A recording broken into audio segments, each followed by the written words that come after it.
सब विद्यार्थियों को मेरा नमस्कार। तो आज की वीडियो में हम जो अपना अध्याय कविता प्रारंभ करेंगे वो है यमराज की दिशा और इसके कवि हैं चंद्रकांत देवताले। तो यमराज की दिशा श्री चंद्रकांत देवताले जी की प्रमुख रचना है। इस कविता में कवि ने जो विकास की अर्थात सभ्यता के विकास की खतरनाक दिशा की ओर संकेत करते हुए बताया कि जीवन विरोधी ताकतें चारों ओर फैलती जा रही हैं। कवि ने बताया है कि बचपन में उसकी माँ ने उसे दक्षिण दिशा की ओर पैर करके सोने को अपशकुन बताया था। वह बताती रहती थी कि ईश्वर से उसकी मुलाकात होती रहती है, उसकी सलाह से ही वह जीवन जीने और दुख सहन करने के मार्ग खोज लेती है। इसलिए उसने बताया कि दक्षिण दिशा मृत्यु की दिशा है। इसलिए उधर पैर करके सोना यमराज को क्रुद्ध करना है, नाराज करना है। माँ ने पूछने पर यमराज ने के घर का पता भी बताया था।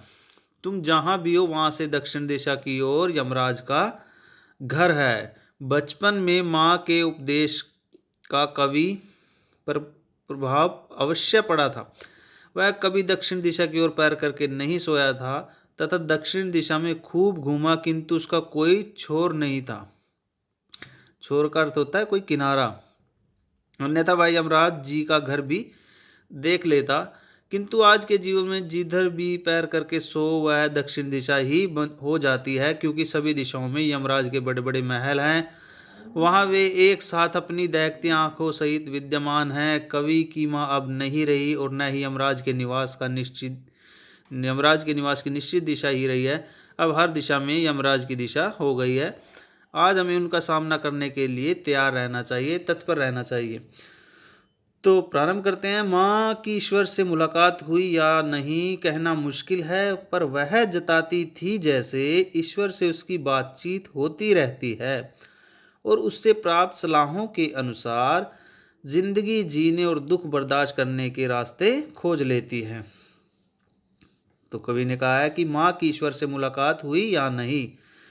इस कवितांश में पद्यांश में कवि कहता है कि बचपन से ही वह अपनी माँ से यही सुनता है कि उसकी माँ की ईश्वर से मुलाकात होती थी या नहीं होती थी। कवि का मानना है कि उसकी माँ की ईश्वर से मुलाकात होती थी या नहीं होती थी, यह कहना बड़ा ही एक मुश्किल सवाल है।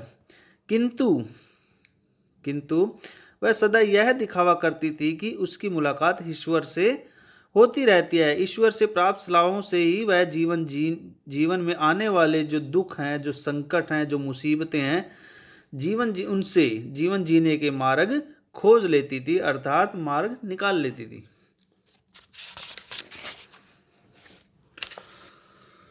माँ ने एक बार मुझसे कहा था, दक्षिण की तरफ पैर करके मत सोना, वह मृत्यु की दिशा है और यमराज को क्रुद्ध करना है। बुद्धिमानी की बात नहीं, तब मैं छोटा था और मैंने यमराज के घर का पता पूछा था। उसने बताया था, तुम जहां भी हो वहां से हमेशा दक्षिण में।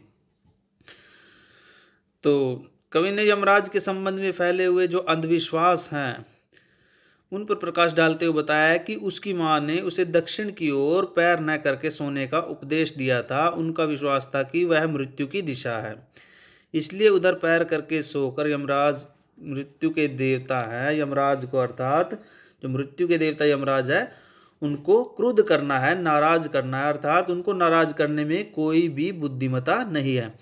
कहने का अभिप्राय है कि दक्षिण की ओर पैर करके नहीं सोना चाहिए, उससे यमराज को क्रोध आ जाता है। उस समय कवि बहुत छोटा था। जब उसने अपनी माँ से यमराज के घर का पता पूछा था, उसकी माँ ने केवल इतना ही बताया था कि हम जहां भी हों वहां से दक्षिण दिशा में ही यमराज का घर होता है। माँ की समझाइश के बाद दक्षिण दिशा में पैर करके मैं कभी नहीं सोया और इससे इतना फ़ायदा ज़रूर हुआ, दक्षिण दिशा पहचानने में मुझे कभी मुश्किल का सामना नहीं करना पड़ा। मैं दक्षिण में दूर दूर तक गया और मुझे हमेशा माँ याद आई। दक्षिण को लांग लेना संभव नहीं था, होता छोर तक पहुँच पाना तो मैं यमराज का घर देख लेता।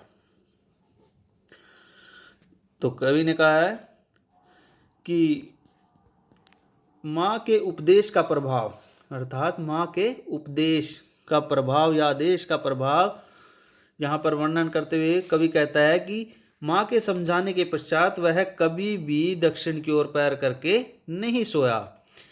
इससे वह यमराज के क्रोध से बचा या नहीं, यह तो नहीं कहा जा सकता, किंतु उसे एक लाभ अवश्य प्राप्त हुआ कि उसे कभी भी दक्षिण दिशा पहचानने में कभी भी कहीं भी किसी भी कठिनाई का, किसी भी मुसीबत का सामना नहीं करना पड़ा।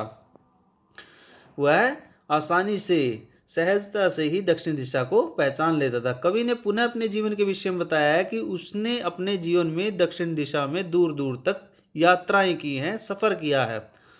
वहाँ उसे सदा अपनी माँ की याद आती रही है। कवि के लिए दक्षिण दिशा को पार करके जाना संभव नहीं था, आसान नहीं था, क्योंकि उसका कोई किनारा नहीं था।